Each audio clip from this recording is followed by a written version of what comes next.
जा ही रही थी, लेकिन उस लंच ले जाने में प्रॉब्लम हो रही थी क्योंकि उसमें काफ़ी खाना था। ज़्यादा सामान होने की गिरने ही वाला होता है, तभी उसका लंच ट्रे कोई थाम लेता है। तब तानी उस इंसान की तरफ देखती है तो वो कोई और इंसान बल्कि स्वयं था, जिसके चेहरे पर एक प्यारी सी मुस्कान थी। तानी हैरान से, स्वयं तुम यहाँ क्या कर रहे हो? तुम तो कल आने वाले थे ना? स्वयं मुस्कुराते हुए, हाँ, लेकिन मुझसे वहाँ रुक नहीं जा रहा था, इसलिए मैं आज ही आ गया। तभी स्वयं की नज़र ट्रे पर जाती है जिसमें 2 plate chowmein, 1 plate pasta, 1 plate momos, 1 burger और फ्रेंच फ्राइज और 1 ऑरेंज जूस था। स्वयं कंफ्यूज होकर, तुम्हारे सफ़र कहाँ था? तुम सबका खाना अकेले लेके क्यों जा रही हो? स्वयं की बात सुन तानी अजीब नज़रों से देखते हुए, क्यों मतलब सबका खाना? ये सिर्फ मेरा खाना है और अपना खाना किसी से शेयर नहीं करती। बस चलो, पूर्वी मेरा वेट कर रही होंगी। स्वयं हैरानी से, मन में इतना खाना एक बार में कौन खाता है यार? स्वयं और तानी पूर्वी के पास पहुंचते हैं। वहीं ट्रे टेबल में रखते ही स्वयं वहां से जाने लगता है। पूर्वी स्वयं को रोकती है। अरे कहाँ जा रहे हैं? कम से कम लंच कर लो हमारे साथ। स्वयं जाते जाते, नहीं, अंगद बाहर मेरा वेट कर रहा होगा। स्वयं पीछे की तरफ देखती है। पूर्वी से बात कर रहा था, तभी वो सामने किसी से टकरा जाता है, जिसके कारण उस लड़की के बुक्स नीचे जमीन पर गिर जाते हैं। स्वयं हड़बड़ाते हुए, सॉरी, दरअसल मैंने आपको देखा नहीं। I am really very sorry. स्वयं अब जल्दी जल्दी उस लड़की के बुक्स उठाया जा रहा था, तभी उसे कुछ सुनाई देता है जो उस टकराई हुई लड़की के मुंह से निकलता है। स्वयं तुम यह वही? अपना नाम सुन के स्वयं जब सिर उठा के देखता है तो स्वयं के चेहरे पर भी एक स्माइल आ जाती है। स्वयं खुशी से, कया तुम? वही दूसरी तरफ तानी और पूर्वी लंच कर रहे होते हैं। पूर्वी शांत भाव से, तानी तू कब स्वयं को बताएगी कि तू ही उसका वेलविस्टर है? तानी जो बहुत मज़े से नूडल्स खा रही होती है, पूर्वी की बात सुन उसकी स्पन हवा में ही अटक जाती है। तानी गंभीर भाव से, अगर स्वयं को पता चलेगा कि उसकी वेलवेस्टर मैं हूँ तो वहीं वो मुझे गलत ना समझे। पूर्वी शांत भाव से, देख तानी, तू कितना भी छिपाने की कोशिश कर, लेकिन तेरे आंखों में स्वयं के लिए प्यार सबको नजर आ रहा है। मेरी बात मान तो तू स्वयं को ये बता ही दे। होते हुए उसे ये सच्चाई पता चलने पर उनके मोदी तानी की बात को बीच में ही अटकाते हुए पूर्वी तानी का हाथ पकड़कर शांत भाव से, जो होगा देख लेंगे हम। सानी, थोड़ा हिम्मत करने, ठीक है? फिर अगले हफ्ते स्वयं का बर्थडे है, मैं उसे उसी दिन सारी सच्चाई बता दूंगी। तानी की बात सुन पूर्वी के चेहरे में हल्की सी स्माइल छा जाती है। तब तानी को बेसब्री से स्वयं के बर्थडे का वेट था। नेक्स्ट वीक स्वयं का जन्मदिन। स्वयं ने आज अपने जन्मदिन पर सबको रेस्टोरेंट में डिनर पे बुलाया था। तानी के मन में अभी बहुत सारी फीलिंग्स एक साथ चल रही थी। तानी को बहुत ज़्यादा एक्साइटमेंट थी, खुशी थी, डर हुई थी, नर्वस थी। ना जाने उनके मन में क्या क्या विचार आ रहे हों थे। तानी और पूर्वी उस रेस्टोरेंट में पहुंच जाते हैं। वहां स्वयं ने डिनर ऑर्गेनाइज किया था। वहां पहले से ही अधर, अंगद, अविनी, आरव और स्तुति आरव की गर्लफ्रेंड मौजूद थे।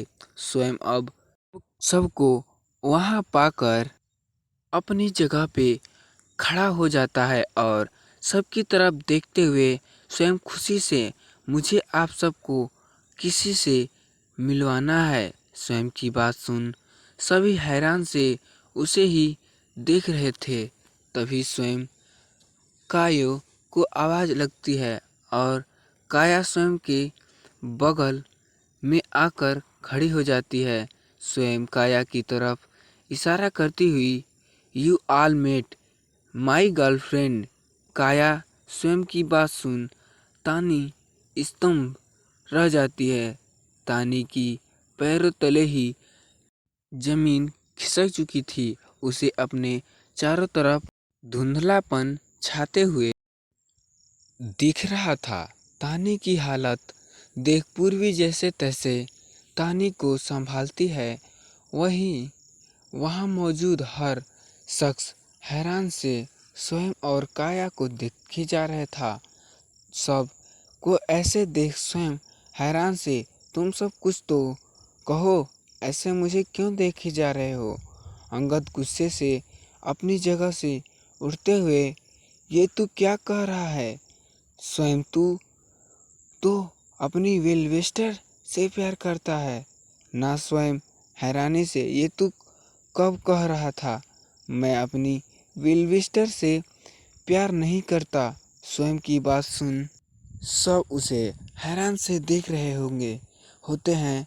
उन सब को खुद को ऐसा देखता पाकर स्वयं शांत भाव से, हाँ ये सच है कि मैं अपनी वेल विशर से मिलना चाहता हूँ, लेकिन इसलिए नहीं कि मैं उससे प्यार करता हूँ, बल्कि इसलिए कि मैं उसे थैंक यू बोलना चाहता था।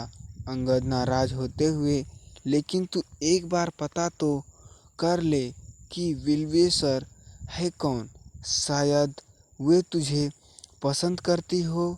स्वयं शांत भाव से, अगर बस कभी उन्हें मुझसे मिलना होगा तो वो खुद ही मेरे सामने आ जाएगी। और जिसे मैं जानता हूँ वो कौन है, कैसी है, मुझे उनके बारे में कुछ भी नहीं पता, तो उससे मैं कैसे प्यार कर सकता हूँ?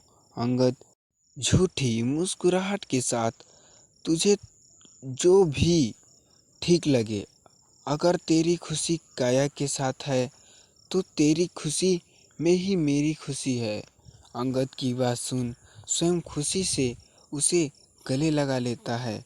वही तानी खुद को बहुत मुश्किल से संभाल पा रही होती थे। उसके लिए जो मानो उसकी जिंदगी वही ठहर चुकी थी। आज क्या क्या सपने सहयोग कर तानी यहाँ आई थी। वहीं एक पल में ही उसके अपने प्यार को खो दिया था। वहीं स्वयं घुटने के बल बैठकर एक हाथ से अंगूठी लेकर स्वयं काया को शादी के लिए प्रपोज करता है और काया का जवाब भी हाँ होता है। वहीं अपनी शादी को लेकर स्वयं और काया बहुत ज़्यादा खुश लग रहे थे।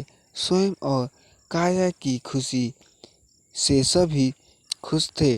डोरबेल की आवाज़ से तानी ख्यालों की दुनिया से बाहर आती है। तानी अब डोर ओपन करने जाती है। तानी जैसे ही दरवाज़ा ओपन करती है, सामने खड़े शख्स को देखकर तानी के होश ही उड़ जाते हैं। तानी हैरान से, बस बड़े पापा आए। आप बड़े पापा? गंभीर भाव से हाँ, मैं अब अंदर आऊँ?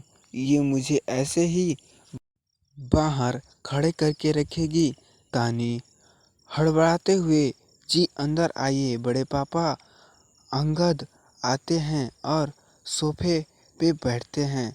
वहीं तानी अभी भी दरवाजे पर खड़ी थी। तभी उसे पीछे से किसी की आवाज़ आती है। स्वयं के पापा धीमी आवाज़ से, बेटा तानी, जाओ सबको बुला कर लाओ। नहीं तो भाई साहब का गुस्सा तो मुझे मालूम ही है। तानी वहाँ से जाने ही वाली होती है, तभी उसे सीढ़ियों से नीचे आती शोभा दिखाई है। शोभा को आवाज़ लगाते हुए कौन था दरवाजे? वहीं अचानक शोभा की नज़र सोफे पर बैठे हुए पापा पर जाती है। एक पल उन्हें देखकर तो शोभा हैरान रह जाती है, फिर अब तुरंत अपने सिर पर पल्लू रखकर शोभा बड़े पापा के पैर छूते हुए, प्रणाम भाई साहब। आ कब आए जिसे सब डर कर प्रणाम कर रहे हैं? ये हैं घर के सबका बड़ा सदस्य मिस्टर रघुवेंद्र सिंघानिया, राज सिंघानिया के बड़े भाई और आरव के डैड रघुवीर सिंघानिया। बहुत सख्त मिजाज के और अपने बात के पक्के इंसान हैं। इस घर में सभी इनसे डरते हैं। सिंहा आरव अपने डैड को पसंद नहीं करता, लेकिन क्यों, इसे हम आगे की स्टोरी में जानेंगे। अब वहाँ सुरंग सुन के सब आ जाते हैं। सारे सर्वेंट एक लाइन में खड़े हुए थे और आज शोभा, अवनी और तानी सर झुकाए बड़े पापा के बगल में खड़ी थी। वहीं रघुवीर सिंघानिया बड़े आराम से किसी सम्राट की तरह सोफे पे बैठे हुए थे। रघुवीर सिंघानिया अब सोफे से उठते हैं और सबको एक नज़र देखते हैं और अपने कमर की तरफ चले जाते हैं। वहीं उनके जाते हुए सब चैन की सांस लेते हैं। राज सोफे पे आराम से बैठते हुए, थैंक गॉड आज किसी की क्लास नहीं लगी, नहीं तो भाई साहब का गुस्सा तो सबको मालूम ही है। अब सौम्या और अवनी भी सोफे पे आराम से बैठ जाती हैं। वहीं तानी वहाँ से जाने लगती है। ज्ञानी को जाता देख राज शांत भाव से, तानी रुक बेटा, राज की बात सुन। नेति रुक जाती है। वहीं राज एक सर्वेंट को आवाज़ लगाता है। सर्वेंट आता है तो उसके हाथों से बहुत के सामने के टेबल में रख देता है। बस राज अपनी जगह से उठता है और अवनी और तानी को अपनी शॉपिंग थे बैंक्स को देखते हुए राज मुस्कुराते हुए, जरा देखो तो मैंने अपने बेटियों के लिए कितनी शॉपिंग की है। वहीं उन शॉपिंग बैग को पाकर तानी और अवनी के चेहरे खिल उठते हैं। घर में सिर्फ राज ही एक ऐसा इंसान थे जिनके तानी का साथ सभी नहीं छोड़ा और अपनी बेटी जैसे प्यार दिया। और उन घर में एक आरव था जो चोरी चुपके तानी को ख्याल रखना था और तानी की सारी बातें अथर को बताता था। आरव और अर्थर बचपन से ही बेस्ट फ्रेंड हैं। डिनर टाइम सभी डाइनिंग एरिया में खाना खाते बैठते हैं।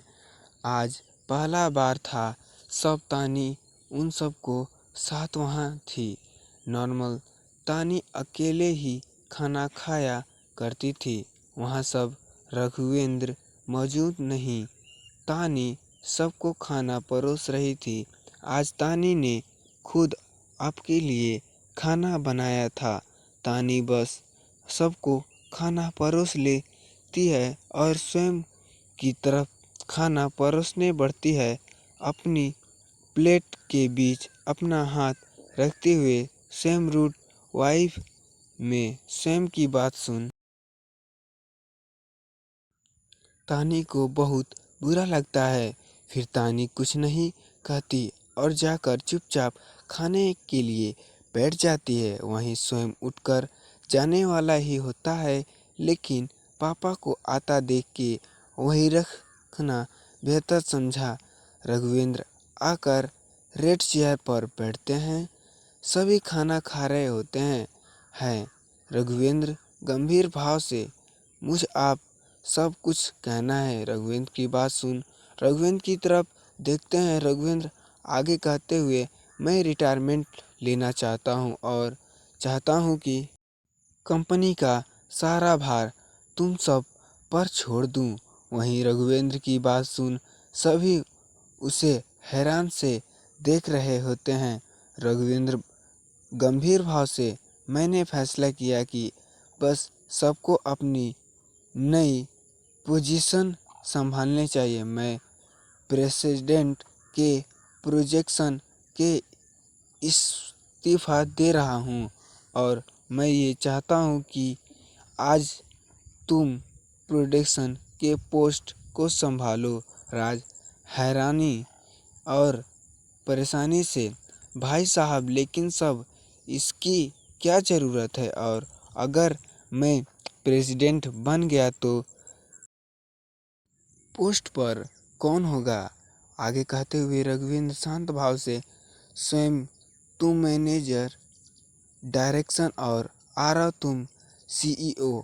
वहीं रघुवेंद्र की बात सुन सबको चेहरे में खुशी की लहर दौड़ गई। सब आरव के लिए बहुत खुश थे, क्योंकि जैसे रघुवेंद्र और आरव का रिश्ता है, किसी को उम्मीद नहीं था कि रघुवेंद्र आरव को सीईओ को पोस्ट के लिए प्रपोज करेगा। रघुवेंद्र गंभीर भाव से, लेकिन मेरी एक जाति ही। वहीं रघुवेंद्र की बात सुन के सबके चेहरे की खुशी ही चली गई थी। आगे कहते हुए रघुवेंद्र गंभीर भाव से, मैंने तुम्हारे लिए एक लड़की पसंद की है, तुम्हें उससे शादी करनी होगी। वहीं रघुवेंद्र की बात सुन वहाँ सम्मान छा जाता है। सब आरव की सीईओ को बनने की खुशी थे, लेकिन सभी जानते थे कि आरव अभी तक अपनी पास्ट स्तुति को भूल नहीं पाया था। रघुवेंद्र की बात सुन आरव बस बहुत ज़्यादा गुस्सा में आ चुका था। आरव गुस्से से, मैं किसी एक शादी नहीं करने वाला, मुझे अभी सिर्फ अपने काम में प्यार है। रघुवेंद्र नाराज होते हुए, मैंने तुम्हारी मर्जी से नहीं पूछा है आरव, मैंने जो कहा है तुझे मानना ही होगा। आरव गुस्से से अपनी चेयर से उठता है और अपने वहाँ, मैंने माना लिया, आप होते कौन है मेरी ज़िंदगी में फैसला करने वाले? रघुवेंद्र गुस्से से, आरव मत भूल कि तू अपने डैड से बात कर रहे हो। आरव हफ्ते ही अपने पता ही है डैड होता है क्या है, आज अचानक आकर अपना हक जता रहे हो। रघुवेंद्र गुस्से में, आरव मैं तुम्हारे पिता हूँ और तुम्हारी जिंदगी का फैसला लेने का मुझ पर हक है। आरव गुस्से से, अच्छा तब ये पिता कहाँ था जब मेरी माँ बीमार से अकेले मर रही थी? क्या उन्हें उस वक्त उनके पास उनके सहारे के लिए नहीं होना था? अरे आप तो उनके मौत के 2 दिन बाद यहाँ पहुँचे। रघुवेंद्र भी अपने चेयर से उठता है, जिससे वहाँ मौजूद हर इंसान डर से अपने चेयर से उठ जाता है। रघुवेंद्र गुस्से से, मैं यहाँ नहीं था क्योंकि मैं बिजनेस ट्रिप में था। आज तो तू ये शान की जिंदगी ही रहे हो। ये सब उसी का नतीजा है। आरव गुस्से से तानी बजाते हुए, वह माँ के जाने के बाद मुझे अकेले छोड़कर फिर से आप अपने बिजनेस ट्रिप में चले गए थे। ये तो चाचू और चाची थे जिन्होंने हमने सगे बेटे की भी ज़्यादा मुझे प्यार दिया, नहीं तो ना जाने मैं आज जिंदा होता भी कि नहीं। मुझ तो याद भी नहीं है कि आपने बचपन में कभी मेरे सिर पर हाथ रखा होगा। 4 सालों बाद आप घर आए और वे भी सिर्फ अपने फैसले सुनाने। इतना कहते कहते आरव के आंसू झलकने लगते हैं। बस आरव गुस्से से वहाँ से चला जाता है। फ्रेंड, आगे की स्टोरी के लिए मिलते हैं कल। प्लीज़ आपको ये स्टोरी कैसे लगी कमेंट में ज़रूर बताएं। थैंक यू, धन्यवाद।